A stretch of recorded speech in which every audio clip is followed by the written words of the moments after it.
mais nañ duggaale ak boy yi dégg nga kon saa yi ñu def li ñu waxoon. Jamal Jamal.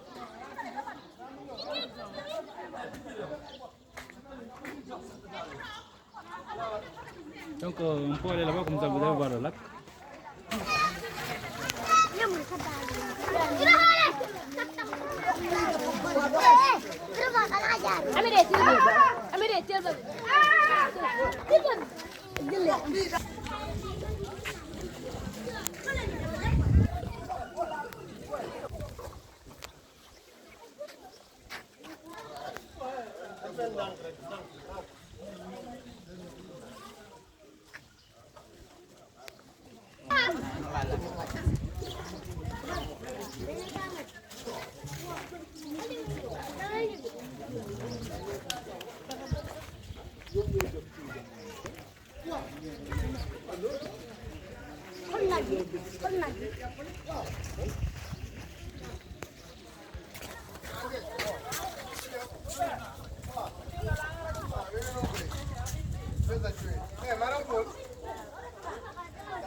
ñu ngi lay babal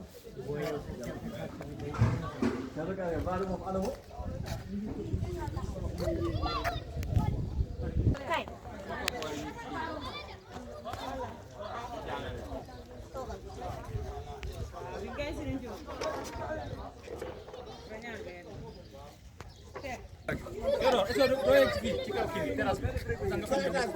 ni da koy am Rồi.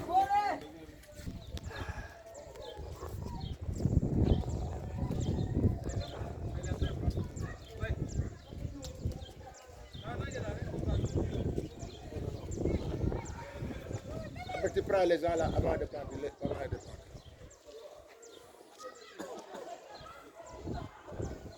Avec les voitures, comment on les fait?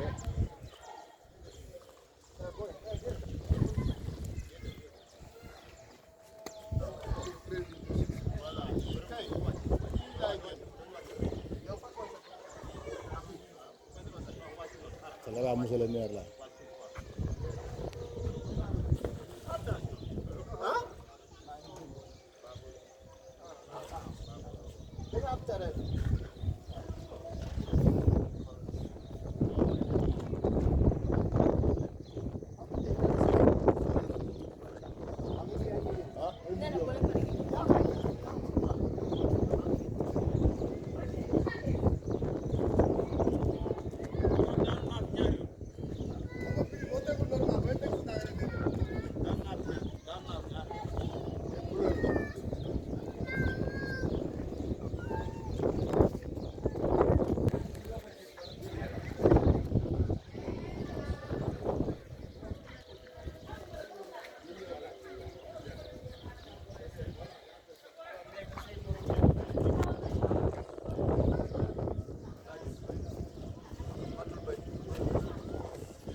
Affaire dafa doon nii bu njëkk quoi bu njëkk yëpp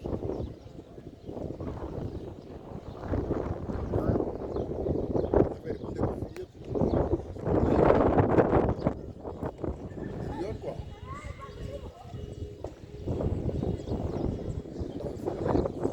xëy na dañu doon ubbil affaire quoi comme ma wax di wax yaa ngi dafa ñu ko matin de rotation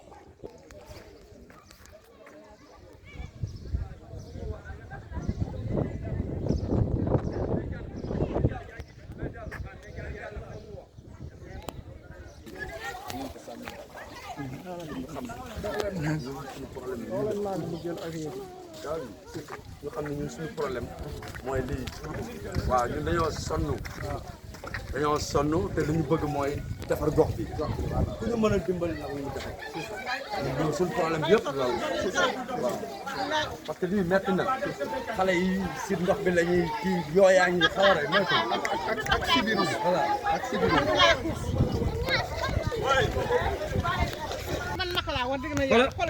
Bel Diallo loolu moom mooy wax ji discours bi yëpp loolu la voilà fii baax na léegi ñëpp ñëw leen si ginnaaw bu ñu waxee nag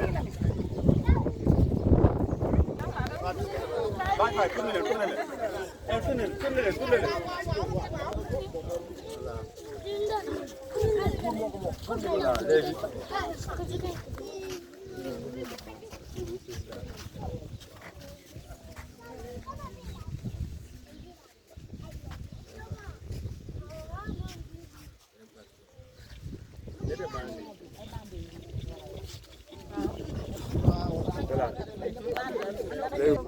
yaay booy tur bi man Ami Diallo laa tudd.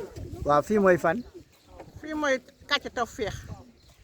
léegi yéen la ngeen di dund te moo tax tey ngeen génn ah ñu ngi koy xanaa ndox bi mën a sonal ndox mi moom sonal na trop sonal na fu mu nekk nii si ndox bi la ñuy dugg si ndox bi la ñuy la ñuy génn dégg nga ñu ne doona bëgg na ñu jàppale ku ñu dimbale ñu toll ne ay basin xam ndox bu ñëwee fekk du lu sonal si dégg nga waaye ndox bi di jógee Kër Massar fekk bu ñëwee du lu sonal waaw. nguur gaa ngi laam plan Orsec yéen nag ah plan Orsec gisu leen ko non non man de gisuma lool de. ani seen maire gisuma dara lan gisul dara waaw. booba léegi bu nawet bi kamalee ba léegi lan ngeen di dund xanaa ay ndox nii di de mënu toll yow gis nga ndox bi yi da mënu sonnal bu ñuy génn si ndox bi la ñuy génn bu ñuy dugg si ndox bi la ñuy génn te loolu yar ay doom loolu yar ay xale dégg nga fu nekk bu ñuy dem si ndox bi la ñuy kii si ndox bi la ñuy dugg dañoo bëgg nag ku ñu jàppale ngeen yàlla loolu lañ bëgg parce que sonn nañ trop waaw tur bi sëñ bi man Baye Fall waaw Baye Fall nan Baye Fall waaw non sa tur la dëgg nan la Bande Gueye la waaw Bande Gueye tey lan moo tax tey yéen ngeen génn waaw li tax ñu génn ñun suñu njaboot gépp a ngi si ndox sonn nañu te gisuñu kenn koo xam ne ku ñu dimbali si lii waaw ñu doon ñaan yàlla nag ku ñu mën a dimbali si lii parce que ñun am nañ problème tey gii chef de quartier sax gisoo ko fii mu ngi nee këram mu ngi këram toog waxatuma la ak maire comme que gisuñu chef de quartier nan la ñuy gisee maire. kan mooy seen maire oui ah kan mooy seen maire ñun suñu maire mooy maire Kër Massar. Kër Massar ban nord wala sud Kër Massar nord. mooy kan mooy kan bon man sax xaw ma maire bi Fallou nuy xaw ma turam parce que ñun suñu chef de quartier moo ñu war a wax ne diw ñun chef de quartier déggoon amuñu chef de quartier amul bay waxi maire moo tax monsieur le maire sax xamuñu turam xamuñu ko ñun monsieur le maire sax xamuñu ko. plan Orsec bi ñuy wax nag état bi di ko laam-laamee loolu gisuñu dara ñun jotuñu si lenn dara lañ jotu ñu ngi sonn nekk si ndóol ba pare sonn amati ay ndox kon li ñuy dimbalee lenn rek lañ bëgg. kon amul lenn tamit lu état wàccee fii amul. wax nga de ñun li suñu problème lenn rek lañ bëgg mooy bassin ñu defal ñu ko fii ñun ndox bi du génnoon rek li si des lu ñuy jaayante lekk yàlla mën nañu koo may mais nañ nekk si ndox moo neexul ndox kenn mënu si dëkk jën rek moo si mën a dëkk mais doomu aadama mënu dëkk si ndox li ñuy ñaan yàlla nag ngeen dimbali ñu te yàlla tax dimbali ñu ngir yàlla ak yonent bi doo dee ay jullit ngeen dimbali ñu parce que ñun sonn nañ ñun suñu problème loolu. bu weesoo problème mu ndox bi yeneen jafe-jafe gox bi lan la waaye yeneen jafe-jafe jox bi mooy ndox lañ am problème courant bi dugg na mais amuñu ndox si kii yi pompe yii la ñuy root te dañ koy root soxna yi doo leen fekkoon fii ñuy root da nga leen yërëm nii lañ koy rootee xuus si ndox yi xam nga ñuy ñaan yàlla ndox moom fu mu ne nii sax ndox boobu sax mën nañ ko muñ mais ndox bi fi nekk nii nañ na fi jugeegum pour l'instant ndox bi ñu nekk di dëkk moo ñu gën a metti yooyaa ngi ñu rey suñu doom yi barki démb laa jënd ordonnance barki Rasul la te man Baye Fall du ma wax caaxaan. tur bi nan la yaay booy Madina Ba laa tudd Madina Ba laa tudd waaw waaw ñoo ngi sant yàlla di julli si yonante bi bu ñu jàppale rek la ñu bëgg ndax fu mu nekk nii lii xam nga metti na boo xoolee xale yi nu ñu nekkee si ndox mi rek metti na justement ñun yaay yi dañuy dem Kër Massar di ñëw di sonn di def lu ne nga ñëwaat nekkaat si ndox nekkaat si lépp sa njaboot nekk si ndox loolu neexul soo nekkul sa ndox sax sa dëkkandoo mu ngi si biir ndox. nee nga ndox bu set bu ngeen naan sax. waaw amuñu ndox bu set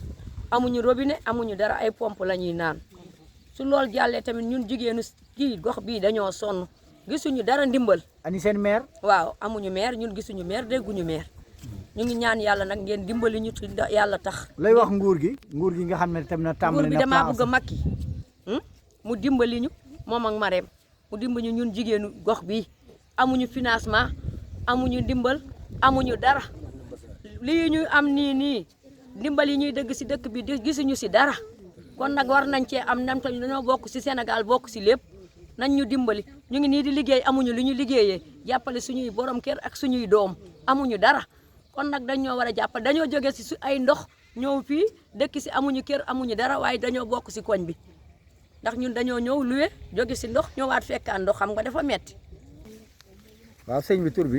Seeni Samb. waaw tey la moo tax tey ngeen génn. ñu daal fii moom bari na ndox mun xamatuñ fan lañ jëm parce que waa Kër Massar ñu ngi ñëw di virer seen ndox bi fii bu njëkk amuloon benn ndox fii yëpp suuf gëj seen noonu liggéey sax di si tabax mais sant yi dëkkuwaay bi yëpp yàq nañ ko amul robinet amul dara te fii dafa am ay xale yu ndaw li bëggoon na ku ñu dimbale defal ñu fii mbasin boo xamante ni comme mbasin yi nekk Baxdaad Géejawaay tabaxal ñu ko fii woo chinois ñu tabaxal ñu ko parce que nit ñi sonn nañ waaw te réew mi nag ñëpp a ko bokk ñëpp fi bokk judd dañoo bëgg rek lépp loo xam ne ñu koy def feneen ñu def ko fii. ci wàllu kaaraange bi est-ce que am ngeen ay lampe mbedd yooyu. waaw lampe mbedd am nañ ko mais dafa des parce que ñu ngi doon dolli mais suñu chef de quartier bi moo ñuy xeex moom bu dee problème mu jaay kër moom dañ si ci sawar mais bu fekkee affaire jaay kër amul moom du ci sawar dañoo war a jàppale dégg nga kenn du xool te amuñu chef de quartier waaw dañoo war di nemmeeku ñun ñëpp waaw di évacuer ndox mi muy dem géej bu ñu defee matin temps fii matin di évacuer ndox mi chaque jour muy dem géej bu ko defee du am benn problème ñëpp nañ nekk si jàmm parce que doo gis tey maire yi jaay jënd yeewu fajar dajale seen xaalis ba jënd seen kër ñëw sotti ndox di ko yàq te xaalis yombul waaw xamoo nu ñu def ba am seen xaalis dañ lay war a dimbale waaw lii même keroog yow man am suñu borom dina ko seet di ngeen nit ku nekk boo tëddee sa loxo ni joor ngay añ naayoo yenn. Voilà. Vous vous présentez d'abord. Monsieur Lamine Sow, j'habite dans le quartier. J'ai acquis un terrain depuis 2005. D'accord. Alors la situation que les populations de ce quartier vivent, c'est quoi? Mais une situation très très difficile. On voit que le lac là il déborde, ce qui n'est pas normal. Jamais on a vu pareille situation depuis de très très longues années, depuis 2005. Nous savons tous qu'un lac ne peut pas faire une crue, parce que le lac n'est pas un fleuve. Ça, c'est des rejets qui proviennent de Kër Massar, de Malika et d'autres localités. Et aujourd'hui, nous sommes des victimes, ce qui n'est pas normal. Vous savez que les maisons, une maison l'acquérir, c'est très difficile. C'est les économies de toute une vie, une maison. Est-ce que les autorités Nous n'avons pas été aidés ni par les banques ou accompagnés par qui que ce soit. Donc l'État doit assister et faire de telle sorte que le lac soit sécurisé. Justement, est-ce que les autorités ont été saisies de cette situation que vous vivez actuellement? Bon, les autorités ne sont pas jusque-là saisies. Parce qu'il faut que nous nous constituions en association. Et partant de notre Assemblée générale et sur la base de nos procès-verbaux, que nous aurons quand même à faire des contestations. Parce que vous savez qu'on a le droit de contester, de dire ce qui se passe là, ce n'est pas du tout normal. Nous vivons une situation très très difficile. Alors où est le maire dans tout ça, le maire de Kër Massar Nord, Adama Sarr? Le maire, nous allons, comme je viens de vous le dire, on va le saisir à cet effet. Mais jusque-là, on n'a vu aucune autorité. Parce que là, au moins, nous sommes des citoyens. Le plan Orsec n'est pas arrivé ici? Jusque-là, non. Et on attend de l'État des solutions définitives.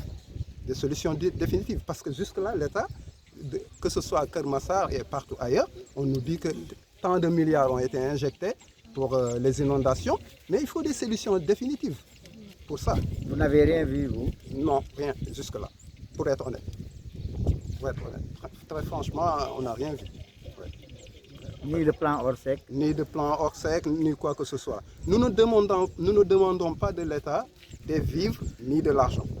mais au moins de nous assister dans cette situation. Au-delà de ça, quelles sont les autres difficultés du quartier? Les autres difficultés sont là, les enfants ils sont là, ils sont malades, malades du paludisme et des risques de diarrhée et de choléra et d'autres maladies. Vous savez que des eaux usées, on ne sait même pas. Il y a la proximité de cette grande poubelle-là qui est Meubes. Ça, c'est vraiment, on doit dépasser cette situation-là. Une poubelle à ciel ouvert dans une grande ville comme Dakar, ça Il y a le problème de l'eau potable et aussi de l'éclairage public. Non, l'eau potable, ici, il n'y a pas d'eau courante. L'eau courante ne passe pas ici. On n'a pas d'eau courante. Les gens sont obligés de pomper là, et vous savez que la nappe, elle est affectée. La nappe, elle est affectée. L'eau là, elle est une eau souillée de produits toxiques. Et vraiment, c'est lamentable. L'éclairage public aussi fait défaut. L'éclairage fait défaut et ici, il y a eu même des cas de serpents qui ont été découverts ici, ce qui n'est pas normal. Nous sommes des citoyens, on mérite quand même une certaine attention de la part de l'État. Vous vous présentez? Je suis Amadou Diallo, j'habite à Kermassar Nord, Quartier? quartier Marega, cité Taoufir. D'accord. Alors, qu'est-ce que vous vivez actuellement? Nous vivons une période désarroi. Pourquoi? Parce qu'il y a les inondations ici. Il y a trop de problèmes. On est en manque de tout. Il n'y a pas d'eau potable. Il y a un manque de panneaux solaires et des ampoules. Oui.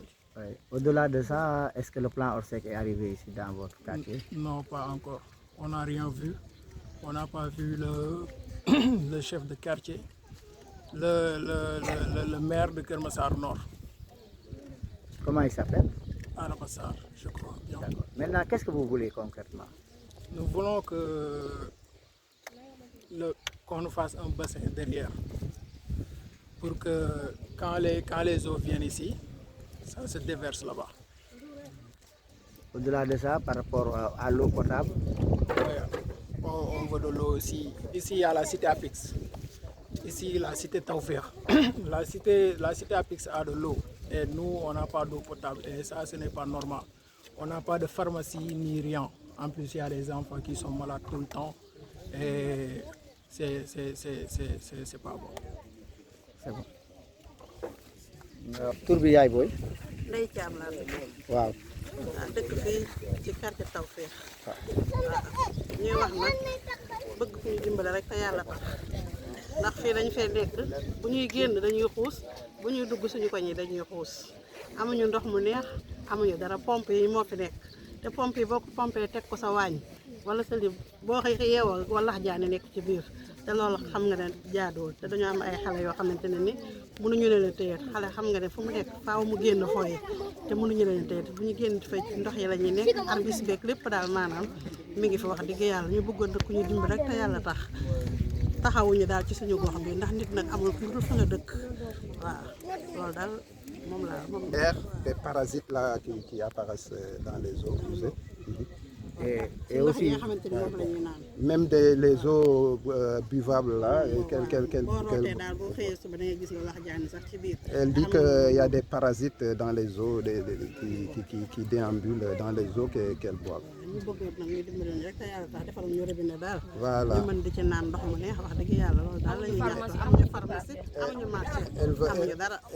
Elle demande de l'aide de la part